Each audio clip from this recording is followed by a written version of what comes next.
The question here is, how does the inferior colliculus differ from the auditory nerve? And most people would probably say, well, it's kind of obvious, isn't it? But it really isn't. If you read auditory papers about the inferior colliculus, often you might imagine you're reading a paper about the auditory nerve. But the thing that's interesting about this question is that the auditory system, unlike the other sensory systems, has a vast neuropil in the brainstem. So you have the hair cells and the auditory nerve fibers projecting the primary nucleus here in the cochlear nucleus. And then ordinarily this would project directly to the thalamus and so on to the cortex. But in the auditory system, there's a whole other machinery here. And this largely has to do with constructing sound localization. And the inferior colliculus is in the midbrain is the structure that collects all this information and puts it together for presentation to the thalamus cortex. The nature of the integration of information in the inferior colliculus, however, is largely unknown. People have tended to study sound localization there because it's easier to do, and there are a few scattered studies of various other aspects of the inferior colliculus's properties, but it's been less explored than even the auditory cortex, and so it's obviously important because it really is kind of the auditory nerve in a sense, right? It's the input to the important part of the brain. But the complexity of integration in the inferior colliculus is severe, and there's a very nice anatomy paper by Nell Kant where she counts up the number of different inputs that a colliculus cell can get, and the number is about 30. In other words, there's 30 different sort of neuropils down here that contribute inputs to the inferior colliculus, excitatory, inhibitory, all kinds of stuff. So what I want to talk about today is sort of three problems, and these are a beginning at looking at what the inferior colliculus is really up to. And problem number one is that the peripheral representation needs to be made more robust. This is well known in many sensory systems, and I'll just show you a couple of examples of how this occurs in the auditory system. The second one is that the inferior colliculus gets from these 30 inputs multiple cues. Sound has a location in space, that's about 3 different cues. It has a frequency content, that's a high-dimensional cue. It has intensity. It has various temporal patterns like pitch and so on. And all of this stuff has to be represented in the body of inferior colliculus neurons. And the inferior colliculus is a reasonably homogeneous structure. If you look at it anatomically, there aren't lots of different subsets of inferior colliculus. There's a big mass of fibers that come in, terminate on a relatively homogeneous cell population. And so all of these different aspects of the acoustic stimulus are probably represented by the same sets of cells in the colliculus, but the nature of the assembly or the nature of that stimulus representation is only beginning to be explored. And then finally, I'll talk a little bit about how the inferior colliculus sometimes looks like kind of a preliminary testing ground for things that really happen in the auditory cortex. So we'll start out with the robustness, and for this I'll go way back to data that were taken in the 70s. So this is work that Murray Sachs and I did a long, long time ago, and the idea is, what is the representation of the frequency content, the power spectrum, if you will, or the frequencies that are contained in a vowel of human speech? And the vowel in this case is as in bet or met. And the experiment that was done was to record from a large number of auditory nerve fibers, up to several hundred in one animal, present the same vowel to all those fibers, and compute the response. In this case, it's the discharge rate of the neuron for each one of those fibers, and then make a plot like this which shows the discharge rate of the fiber as a function of the frequency to which it's most sensitive. So all auditory nerve fibers have a tuning curve. All auditory neurons really have a tuning curve, and there's a particular frequency, which I like to call the best frequency, to which the fiber is most sensitive, right? And what you can see here is that the representation is a very simple one. That is, you get a maximum of discharge rate at the same place, among fibers which are tuned to the frequency at which the vowel has a peak of energy. So the vowel has a peak of energy there, and there are peaks of discharge rate at the corresponding places. So it's a simple kind of textbook-like representation. But it's not very robust, and this is the robustness problem here. So this is the frequency content of the vowel. And the red dashed curve here is the curve that I showed you in the previous slide. And all I'm showing here are the average or the smooth of the original data. And what this shows is the representation of this vowel in the auditory nerve in a cat at 4 different sound pressure levels. And at the low sound pressure levels, if you look first at the red dashed lines, those are auditory nerve fibers, and you see a nice representation. These are where there should be peaks of response in the auditory nerve, and that's where the peaks of response are. But of course, these are low levels. We don't communicate at those levels. I mean, it's just very too soft. Even a whisper is louder than that. And where we really live, where you guys are living right now, while I'm talking, is up here at 55, 75 dB, and you can see that the representation is now not so nice. And the reason, of course, is because as the sound gets louder, these nerve fibers tuned to this frequency get more and more energy in their tuning curves, and the rates get driven up until everybody's firing as high a rate as they can fire. So that's what I mean by the robustness problem. And non-robustness in auditory representation is almost entirely driven by sound pressure level. As you change sound pressure levels, the representation in the auditory nerve changes. Now, that doesn't mean there's no information about this vowel in the auditory nerve, because there's another minority population of auditory nerve fibers. If you pick just the right fibers, you can get a good representation at the high sound pressure levels, but this is only about 10% or 15% of the population. So most of the fibers are doing this. If you go one synapse in to the ventral cochlear nucleus and record from one of the principal cells of the ventral cochlear nucleus, you get the blue representations. And you can see that those neurons are not hearing the sound at this lowest level, but they're hearing it here, and they do a nice representation. And the representation stays reasonably stable as you go up in sound pressure level. So this work shows how robustness can be achieved very quickly by intelligently combining information across auditory nerve fibers. And it's not actually known how this blue representation is made robust.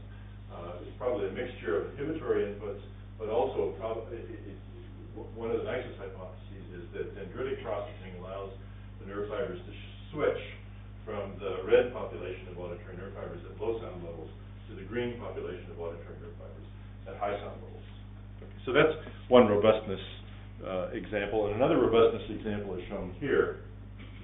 So these are receptive fields for auditory nerve fibers, essentially tuning curves. But they're not made with tones, which is the usual way in which you make a tuning curve. So usually what you do to find out the receptive field or the tone frequencies to which an auditory nerve fiber or any auditory neuron is tuned is you just present a series of tone bursts like that, and you plot the discharge rate of the tone as a function of frequency. That's not what's shown here. What's shown here instead is another method in which you use broadband stimuli, broadband noise. So you present to the neuron a population of 100, 200, 400 different noise spectral shapes. The broadband reasonably flat with a spectral variability that's a standard deviation of about 12 dB. And then from the responses to these some hundred number of stimuli, you can compute the gain of the neuron for each frequency. So this plot now is not the discharge rate of the neuron in response to different frequencies, it's the gain or the sensitivity of the neuron to different frequencies when these frequencies are all presented together in a broadband stimulus. Now, I claim that this is the kind of tuning that we really should be looking at, because what we're usually interested in, or the interesting auditory stimuli, the stimuli that you listen to now, which I hope are interesting, are broadband stimuli. They contain energy at all frequencies. We never listen to tones at one frequency. And if you do the same representation with tones, you get something similar, but it will look like this. That is, it's broader as you go up in sound pressure level, and it isn't representative of what the neuron is actually doing in a broadband stimulus. Right. So what these show then is the gain or the sensitivity of the neuron to different frequencies, and each plot is at a different sound pressure level. So these are dB above threshold. Right? So this is about, actually, This is probably about 10 dB SPL. These are probably close to the dB SPLs for these neurons. So as you go across, the sound pressure levels are roughly the same.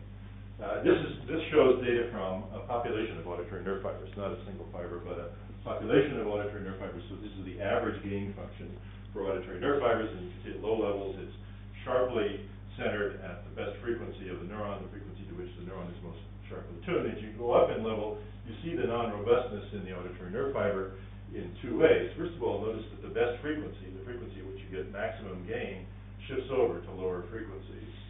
That's a property of the basal membrane, it turns out. And then the second thing that happens is that these gain functions get wider. So the red lines are vertical lines, and they're set to mark sort of the width of the gain function about right here. And notice that as you go up in level, the gain functions get wider. So this is not a dramatic non-robustness, but it's a non-robustness. Now, if you go to the inferior colliculus, you see neurons have three different kinds of receptive fields in the inferior colliculus. Two of them are shown here. The third one is rather similar to this one. The point to be made from this is that in the inferior colliculus, these gain functions are absolutely level tolerant. So over this 70 dB range of sound pressure levels, once again, the red lines are vertical lines, and they have the same width as the vertical lines over here. And you can see that these don't get 1 inch wider, nor do they move over as you go up to high levels, although we may not have gone up to quite a high enough level to see it. And then this is just so this shows a robustness in the sense of level tolerance of tuning. The response of the neuron stays stable as you change sound pressure level. And this is just a different kind of neuron, just to show you a sort of complex receptive field. This is one that has a lot of inhibitory response areas. So the gains here are negative, meaning that these are inhibitory frequencies that inhibit the neuron at the best frequency, and frequencies are excitatory at other frequencies. But this is also pretty level tolerant, right? It's complicated, and its shape changes a bit as we go across sound level, but it doesn't get any wider, and the center frequency doesn't move over. All right. So one of the major things that happens then between the periphery and the inferior colliculus is that the representation is made more robust. The second thing that I'd like to show you is how information about multiple aspects of auditory stimuli are combined to generate the representation that you see in the inferior colliculus. And the best way to do this is to use sound localization cues. So there are three major sound localization cues. The auditory system, of course, has the problem that we get two sound streams in our ears, and we need to know where things are out there. So the Brainstem auditory system computes three kinds of information about the location of sound. So this is a cat. Sound is coming from the left in this column, straight ahead in this column, and from the right in that column. And these plots here are the sound waveform at the animal's two ears.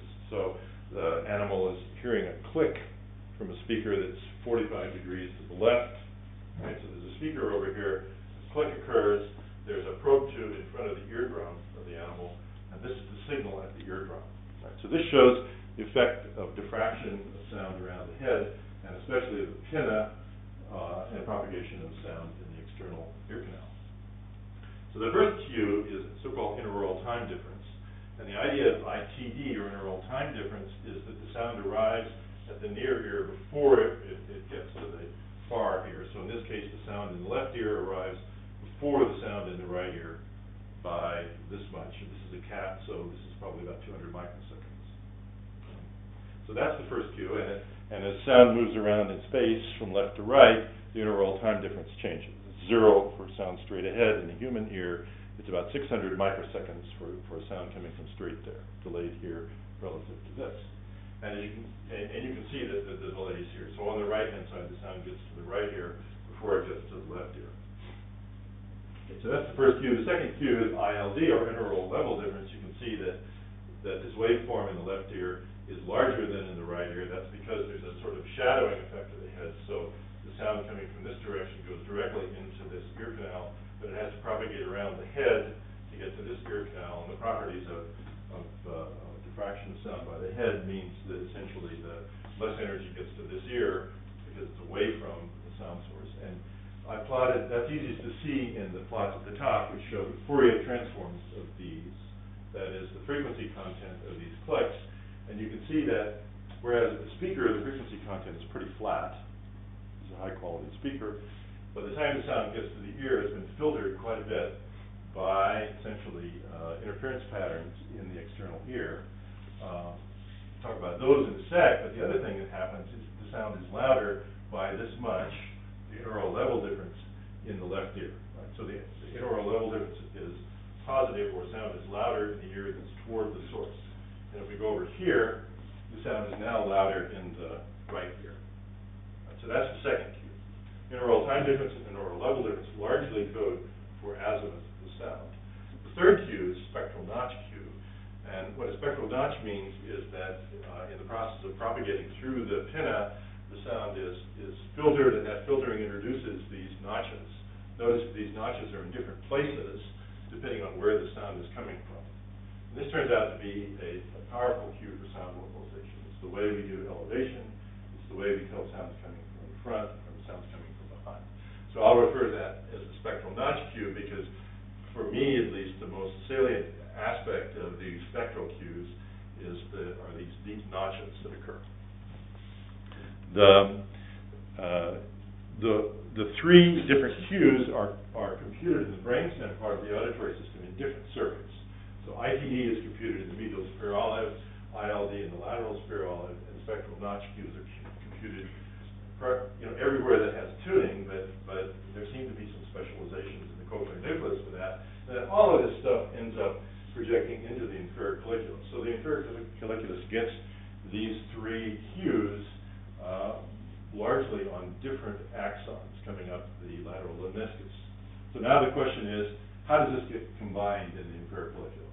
So one way you could imagine, the simplest way, is that the auditory system wants to construct a neuron with a receptive field there in space, a real spatial receptive field, and so it combines the ILD appropriate to that place from the LSO, and the ITD appropriate to that azimuth from the MSO, and the spectral cues appropriate to that place from the rest from the whole auditory system. In that case, we ought to see a convergence of these cues in the inferior colliculus. So how do these cues combine? That is a straw man, right? It's not going to turn out like that. That's a straw man. Okay, so here's the kind of experiment that we did. This is done by Steve Chase. Sorry, I forgot that I've been telling you who did this work. But the idea is that the signals vary in different parameters. So, for example, this might be the inaural level difference, and this might be the inaural time difference. We generate a set of 25 stimuli that have 5 different values of inaural level difference spread out over sort of plus or minus 60 dB of space, and 5 different values of inaural time difference spread out over this region in space, so that the animal is getting a mixture, stimuli with a mixture of different sound localization cues. And we used ITD and ILD for the axes, spectral notch and ILD for the axes, and ILD and overall intensity. That was a control that I'm not going to talk much about. Now, you might ask why we didn't use 3 cues, then we'd only have 125 stimuli. The problem is we wanted to do information calculations with these, and you need 20 to 50 to 70 reps to do a good job of that, so 25 was about as far as we could go. So the data are very simple. You present these sounds with these different combinations of sound localization cues, you record the spike trains, and all I'm going to talk about in this paper is discharge rate, the average discharge rate during a 200 millisecond stimulus. Steve also analyzed various temporal measures of response, but I'm not going to talk about those. So this just shows an example of a result. In this case, one of the stimulus cues was spectral notch, and in the other one, the cue was inaural level difference. And here are two neurons in the inferior colliculus. This is the spectral notch frequency. This is the interoral level difference. You can see this neuron is primarily responding to interoral level difference with a sort of weak response to spectral notch. And here's another neuron, once again, spectral notch there, interoral level difference there. And this neuron has a very strong representation of spectral notch, and also a pretty good representation of interoral level difference. It's easier to see on this marginal projection on the lateral wall. So apparently, the way in which the sound localization cues are combined in the inferior colliculus varies with the neuron. In order to get at this, in order to analyze this, we computed mutual information between the stimulus and the discharge rate. So the stimulus means which one of the 25 stimuli was presented, or in the case of, that's if we're computing mutual information between the whole stimulus set and the discharge rate of the neuron, or we did the calculation this way where you compute the mutual information between interoral level difference, ignoring the other cues, and discharge rate. So of course, the mutual information is going to be affected by the fact that this neuron is also changing its discharge rate in response to spectral notches, but those are just averaged out. Or you could compute mutual information between spectral notch frequency and discharge rate, ignoring the interoral level. So in this way, you get an idea of how the neuron is taking its information representing capacity, as represented by the full mutual information here, splitting it up between ILD and discharge rate. Since we only have one output variable, which is discharge rate, the neuron obviously is going to provide less information here than it would if there were no spectral notch present. Now we use mutual information here just because it's a convenient and nice measure of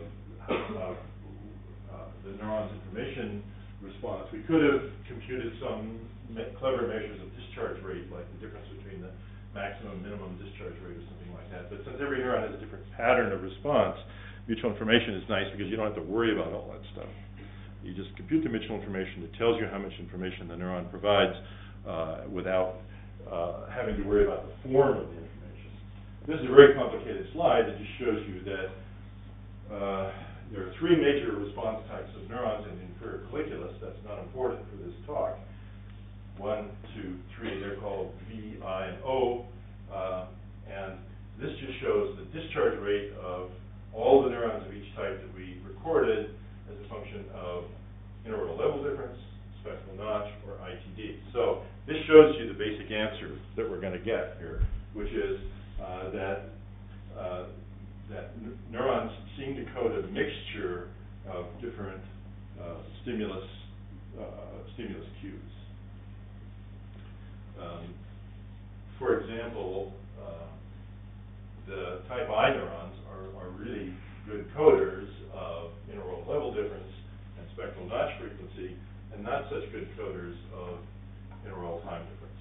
The type V neurons are pretty crappy coders of these two things, but better coders of interoral time difference, and the type O neurons as well. But you can also see the reason for using mutual information, because the type O neurons are sort of chaotic in the way they code things. So these neurons are all providing information about spectral notch here, but some of them do it in a U-shaped pattern, some of them do it in a monotonic increasing pattern, some of them have a monotonic decreasing pattern. So here's the quantitative answer to the question we asked, which is how do the neurons split up their information representation when presented with multiple cues? So what's plotted here on the x-axis is the mutual information about ILD divided by the mutual information about the total stimulus set. So remember, we have 25 stimuli that are varying in ILD and spectral notch. And along this axis, we take the mutual information between discharge rate and ILD divided by the mutual information between discharge rate and the total stimulus. So it's a fraction of the neuron's total mutual information about the stimuli that is directly usable for ILD coding. And along this axis, It's the fraction of it that's useful for spectral notch coding. So this is for spectral notch versus ILD. This is for ITD versus ILD, and that's the average binaural intensity. But the point of this slide is that neurons vary hugely in the way they do the coding. There are neurons that code only ILD and ignore spectral notch. There are neurons that code only spectral notch and ignore ILD, and similarly for ITD versus ILD. So usually, a neuron in the inferior colliculus provides information about multiple cues, if multiple cues are present, but some neurons are very selective about what they respond to. Now, let's see what's next. Yeah. So these beg the question of how the information is organized. So we've shown that if you give a neuron multiple cues to represent, if it's sensitive to those features of the stimulus, it will change its discharge rate in a complicated pattern that provides as much information as it can about all the stimuli that are present. I should say, by the way, if you're confused by this, you might imagine that these data would lie on this line. They can't, because if the neurons could just split their information up between one and the other, then all the data would lie on this line. But unfortunately, it doesn't work that way, because the representation of interval level difference is confused by the response changes for spectral notch. And in the paper, in Steve Chase's paper on this subject, there's a nice proof that this is exactly what you expect to get. So don't be confused by that. All right, so now let's think about these neurons here that are coding both spectral notch and ILD, or these neurons here that are coding both ITD and ILD. And the question is, how do they do that? So this is the question I asked at the beginning. When the fibers come into the inferior colliculus, do they get sorted out so that the ITD, ILD, and spectral notch all point to the same place? Which you might imagine would be a good way to organize the system, right? You have some sort of developmental process that guarantees that the ILD information and the ITD information is the same azimuth, and the spectral notch information gives you the elevation. But if you have actually like a random convergence of these information, so you cannot predict from the ILD of specific neurons its spectral notch preference. Would it be more robust system? Well, that's a good question. Yeah, that's where I'm going to end up, pretty much, is what you just said. So ask me again in a sec. These experiments were done more recently. Everything up to now has been done in unanesthetized and cerebral cats. And beginning here, we're talking about awake marmoset monkeys. So this work was done by Sean Slee, and what he did was to sit a monkey down and have 8 sound sources arrayed around the monkey like this. So essentially, they're going like this in space. They're changing azimuth, going this way, and elevation as well.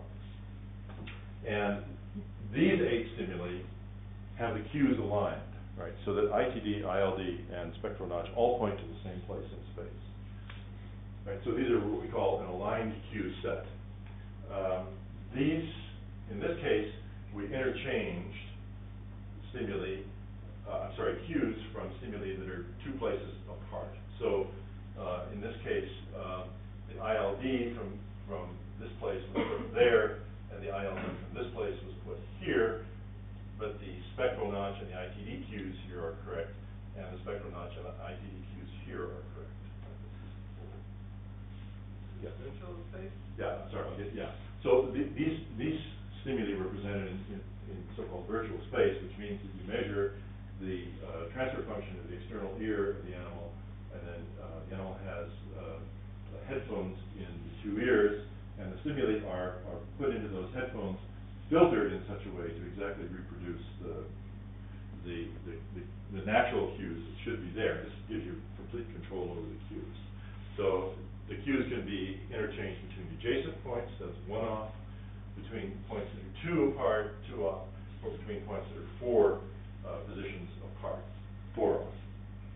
So aligned cues, where all the cues point to the same place, or misaligned cues with varying degrees of And if you want to know about the details of how these misalignments were done, that's here, but I'm not going to explain that because it will take most of the rest of my time.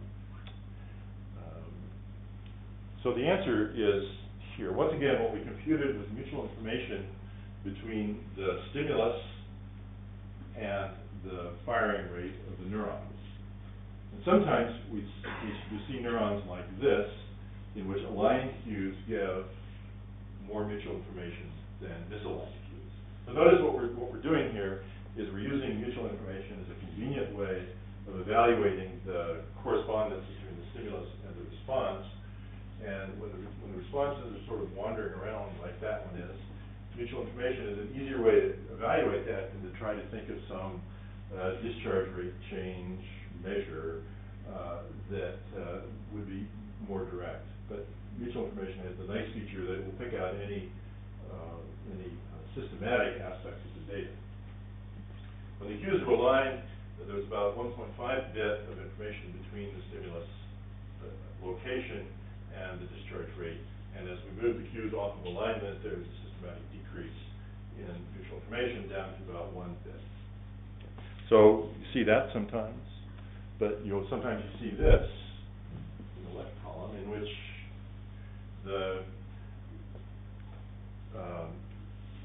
there's actually slightly more information in this case if the cues are misaligned than if they're aligned. So, and this is what it looks like in the population. So the y-axis of this plot is the difference between the mutual information when the stimuli are aligned and the mutual information when they're maximally misaligned, 4 off. And if this is positive, that is, if we go up, then the neuron prefers aligned cues, and if we go down, the neuron prefers misaligned cues. And the distributions at the right are just collapses of these data to show you the distribution. Now, if you look over these distributions, you can see that neurons actually prefer misaligned cues in the sense that they give you larger discharge rate changes or larger mutual information, depending on how you want to think about it. So that there is no tendency in Inferior Colliculus, well, only by accident, apparently, is there a tendency to line up the cues that a neuron is responding to. So sound localization appears to be represented in a diffuse fashion in the Inferior Colliculus. That is, each neuron will respond to multiple sound localization cues, in general, all 3 of them, and there's little evidence that of combining cues to form sensible spatial receptive fields. Now, that's not a new result. There's a lot of work showing that within the auditory system proper, that there is no space map. There's no place in the auditory system with nice, small, spatial receptive fields that are somehow lined up along the cortex, the way any self-respecting sensory system ought to be. It doesn't happen. And then in the auditory system, you generally find results, something like what we showed here, that you get a good representation of space, but it's a sort of heterogeneous and non-mapped representation. So it's even, but our results sort of go one step further, which is that sometimes the way in which spatial information converges on neurons makes no sense at all. I mean, why should a neuron have an input from ILD that points there, an input from ITD that points there, an input from spectral notch that points there? And this is sort of the question that you thought asked, and I think the answer is what I say here, and we haven't really, I don't have anything more intelligent to say about it than what's written there, and this is one of the things that Chancelie and I are actively working on now, which is, how should it be arranged? What is the right arrangement where right would be best in terms of some optimization criteria? And the problem that the auditory system has is that sound localization cues are relatively delicate, and they're destroyed or they're interfered with by lots of things in the environment that we live in. So the degree of reverberation, I can hear there's a lot of reverberation in this room, and that means that ITD is pretty much useless in this room. the number of independent sources. So one of the major things that we do with binaural sound localization is to separate information coming from different directions in space. And one of the ways in which you function in a noisy environment with lots of background sounds like a cafeteria is that you use binaural and masking, which depends on being able to associate energy at different frequencies together that has consistent binaural cues. So the degree of reverberation, the number of independent sources, masking noise in the background, all of these things change the relative reliability of different localization cues. And it may be that the best representation is one that provides a sort of maximum flexibility. If you have one that where a neuron only responds when all the cues line up here, that neuron is probably going to have is probably going to be affected by these cue-destroying features more than a population of neurons that provide information about the cues in all different combinations in space. All right, so I think that's going to turn out to be the answer to why this is organized, but I can't really tell you very much more at this point. All right, so in the last few minutes, I'd like to talk about a third topic, which are what one finds in the auditory system is sort of a gradual development of the real acoustic representation. The real acoustic representation is you want to identify separate sound sources in the acoustic environment. One person talking, different person talking, the hiss of the heating and ventilating system, cars going by outside on the street. You want to identify all those, separate them out, and listen to the one that you want to hear. So that's called auditory object representations. And those calculations probably begin down in the brainstem auditory system, and here's one kind of calculation of that type that occurs in the inferior colliculus. So this is work of Paul Nelson. So this is called enhancement, and it's related to the kind of oddball paradigm that Hopkins and his colleagues have been studying. So the idea is this: we have a tone that we'd like to listen to here, and the tone is presented in the presence of this harmonic stack. This doesn't have to be a harmonic stack; it can be random noise, but it's presented in the presence of other stimuli that are equally loud, sort of on a component-by-component basis to this one, but slightly separated from it in frequency. So this is frequency, and this is time, and these are the spectra of the stimuli. And if you listen to this stimulus, I think the acoustic system works in here. Maybe not. All right, there it was. So you don't hear a tone in there, do you? You don't hear, the tone should sound like, I don't think anybody could hear it. All right. And what you're hearing really is this whole thing as a unified harmonic stack. And then here we present the stimulus slightly differently. In this case, we precede this masked tone with a precursor, and the precursor contains everything except the tone. So it contains the masker. So you give the brain 500 milliseconds to listen to the masker, and then you add the tone.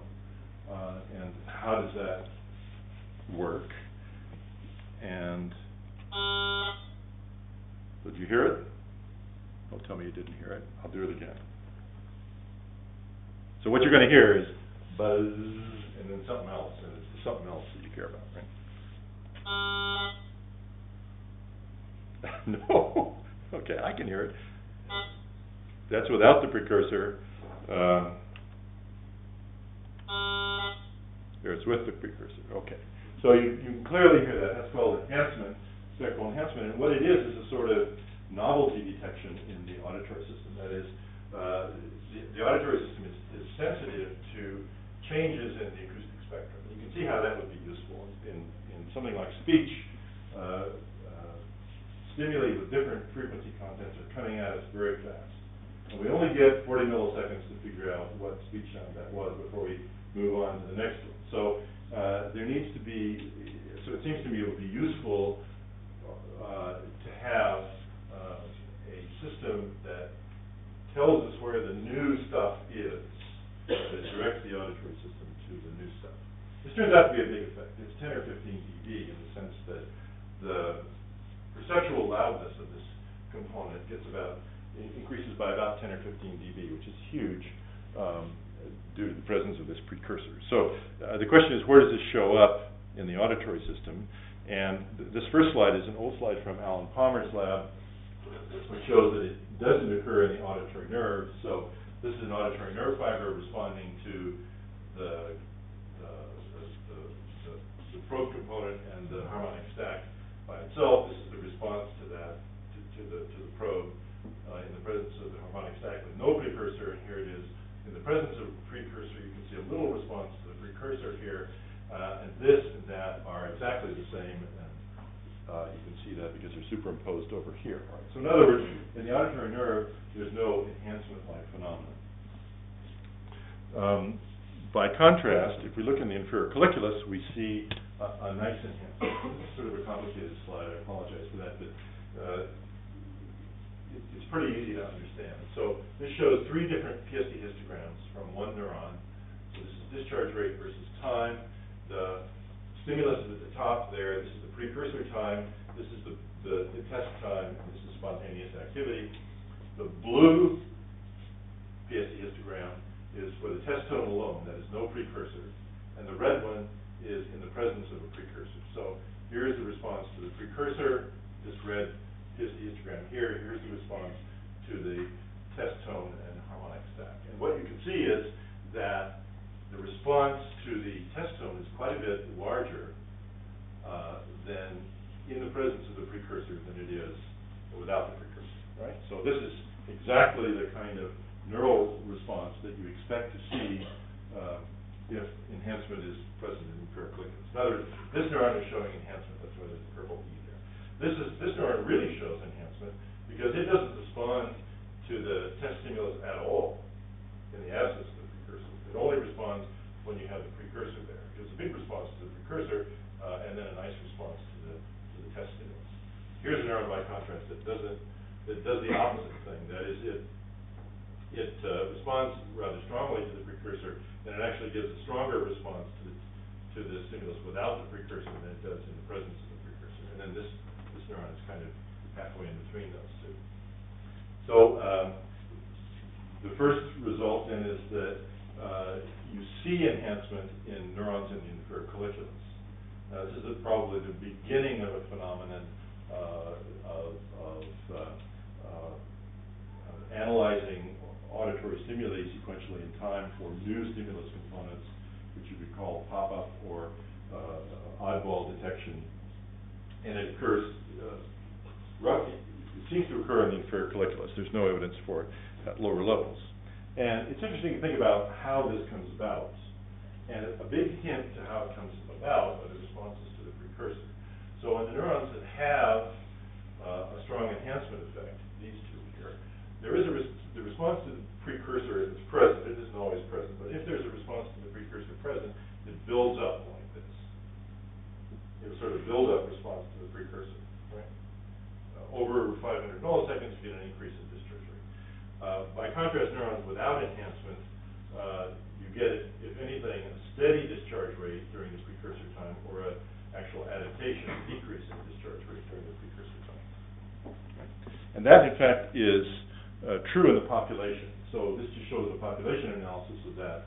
The x-axis shows the degree of buildup during the precursor time, and this is plotted as the ratio of CI to CF. And if you look here, neurons that are over on this side of this plot have a higher discharge rate at the beginning of the precursor than they do at the end.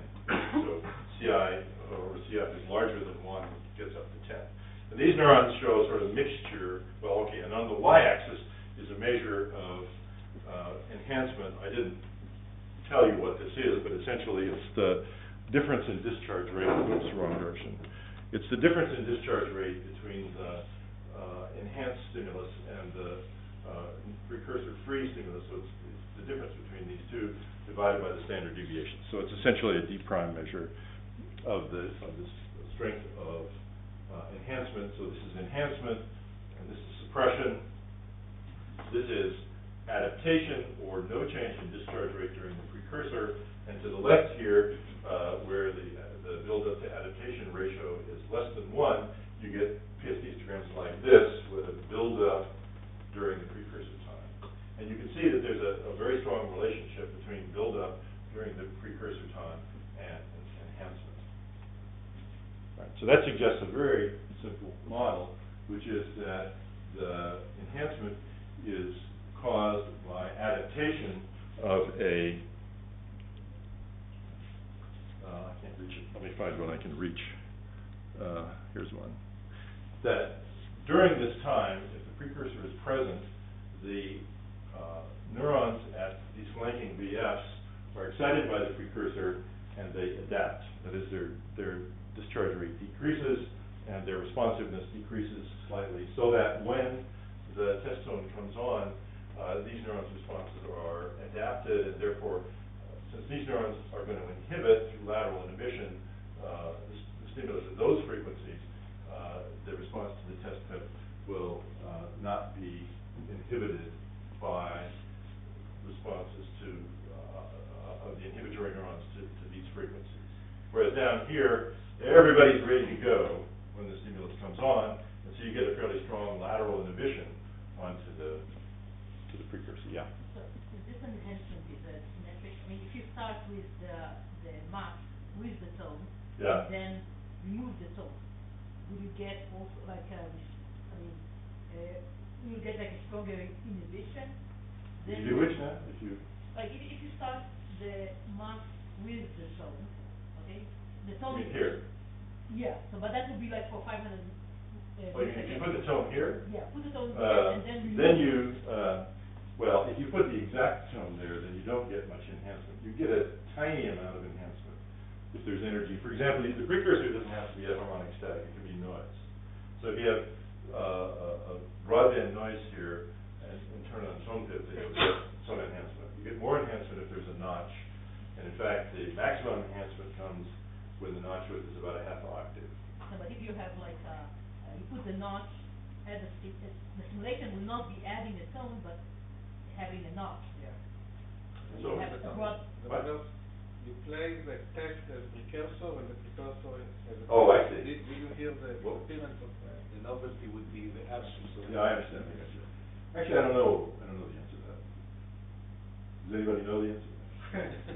This being, since it's psychophysics, it's been done. And if you read JASA, you'll find it. But I don't happen to know what it is. Okay. So anyway, there's a simple model that predicts these data. I'm not going to go through the model, but it's pretty. You can see what it is. It's just lateral inhibition with adapting neurons that are driven by the precursor.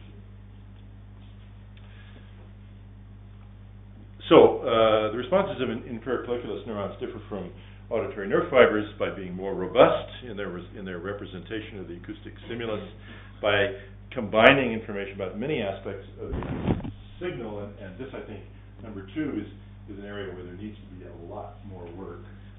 And then number 3 is that phenomena such as enhancement and other phenomena like stimulus-specific adaptation first appear in the inferior colliculus. So you get very weak stimulus-specific adaptation, relatively weak enhancement, and I predict that if you go to the cortex, it'll be a bit stronger phenomenon. And the organization of the auditory system seems to be gradual in the sense that you start with the auditory representation in the auditory nerve, and then slowly in these multiple levels that you have in the brainstem, more and more stuff gets added, more and more stuff gets cleaned up.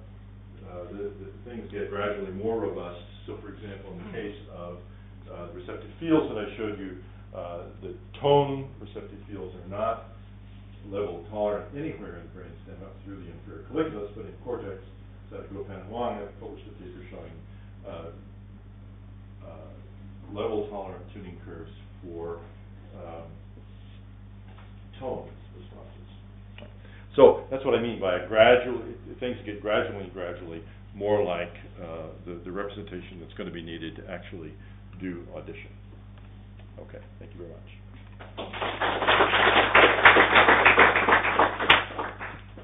Any questions? Alon? Does the inferior colliculus receive inputs from the thalamus or cortex? Oh, yeah. There's more of them. In fact, there's more coming down than are going up. So did anyone try to do the same analysis in the absence of these Yeah, so- senses like cooling or? Right. So there are actually a couple of labs. Touching one has a student doing that, and Alan Palmer's been working on that problem for a while. So there are a few labs around that are working on that problem. And, well, I mean, the biggest effects were shown by Nobuo Tsuga, who did it in bats. And in bats, if you stimulate the cortex, he has various different protocols, but basically if you activate the right place in the cortex in the right way, you can cause tuning to shift, and he did mostly in the thalamus, right, not the IC, but probably you'd see similar things in the IC, but you can see tuning shift away from the B-active point that you activate, or tuning shifting toward the B-active point that you activate, depends on the species of bat that you use. So the answer is yes.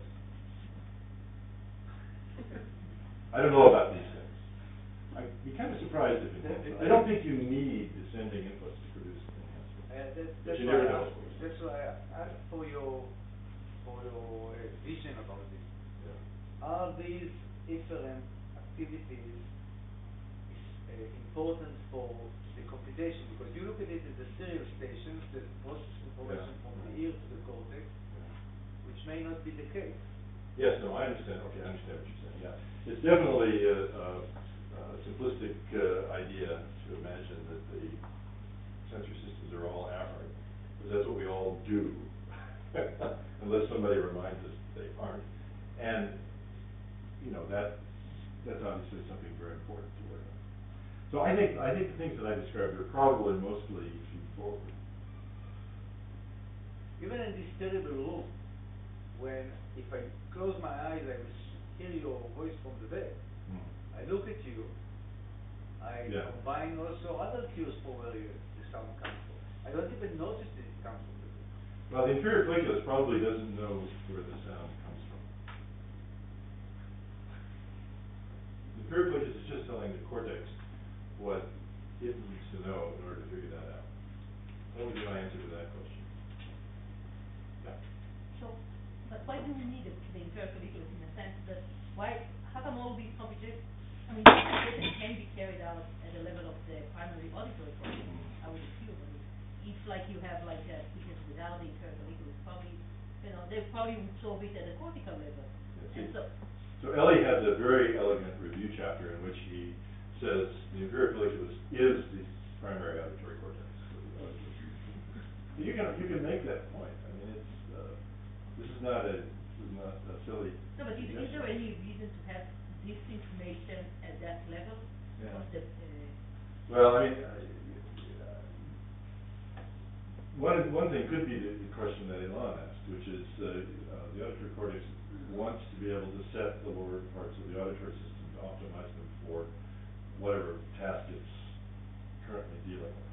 And there's no question that attention, for example, affects the response to the inferior colliculus neurons. There are very old papers describing that. And these things that Suga he interprets in terms of optimizing the thalamocortical system to get the information it needs and get rid of the information it doesn't need. So I think that would be one kind of answer. If you took all of these 30 inputs and projected them up through the thalamus into the cortex, it might not work as well. I mean, probably what the inferior colliculus is doing is even though things are all mixed up in all these cells, is trying to generate a